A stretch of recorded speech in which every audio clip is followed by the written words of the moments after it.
The sun had barely risen over the quiet town of Cedar Valley, a small American community nestled between rolling fields and a river that shimmered like silver in the morning light. Jake Turner, a 28-year-old mechanic, sat alone on the creaky bench outside his workshop, staring at the padlocked door. The sign above read Turner Auto Repair, the business his father had built from nothing. Now it was on the verge of collapse, and Jake felt the weight of failure pressing on his chest like a heavy stone. For months, customers had been fewer, bills had piled up, and a big auto chain had opened right across the highway, pulling away the last few people who still trusted Jake's small shop. He had fought hard, taken extra jobs, worked nights, and even sold his truck to keep the business alive. But standing in front of the closed door now, he felt defeated. Maybe it's time to give up, he whispered to himself. Just then, an old man approached Mr. Howard, the retired schoolteacher who had taught half the town. His steps were slow, but his eyes still held the same spark Jake remembered from childhood. "You're here early," Mr. Howard said gently. "Or late," Jake replied with a sad smile. "I'm thinking of shutting this place down." Mr. Howard looked at the shop, then at Jake. "Do you know the story of the bridge?" he asked. Jake frowned. "No. It happened long before you were born," the old man began. "A massive storm had destroyed the old wooden bridge that connected Cedar Valley to the next town. People were stranded.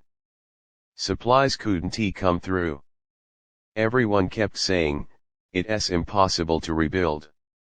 But one man picked up a hammer and started working. Day after day. Alone. People laughed at him. Some even called him foolish. But he kept building. And you know what happened?" Jake waited. "One day," Mr. Howard continued, "someone else joined him. Then another. And another. They finished the bridge in record time. And that bridge became the heart of both towns. All because one person refused to quit." Jake exhaled. "Nice story, Mr. Howard, but things don't work like that anymore." "Oh, don't they?" the teacher said with raised eyebrows. "You think America became what it is because people quit our roads, our farms, our businesses, our freedom? Everything came from ordinary people doing extraordinary things. People just like you." Jake felt something stir inside him, but before he could answer, a voice called out. "Hey Jake, you open today?" It was Maria, a single mom who worked 2 jobs and relied on her old car to get everywhere. She looked worried. "My car's making that clicking noise again," she said. "If it stops working, I'll miss my job shift." Jake hesitated. The shop was locked. He had planned to close it forever.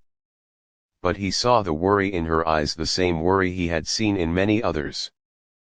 People who didn't have the money for big shops or expensive parts.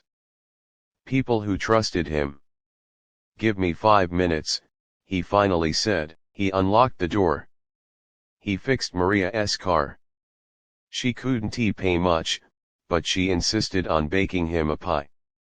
"For not giving up on us," she said. Word spread quickly. By noon, 3 more people came. By evening, Jake was drenched in sweat, grease on his shirt, but his heart felt lighter than it had in months. The next morning, he found a surprise, a line of cars outside his shop. People holding signs that read, "Support local. We believe in Turner Auto.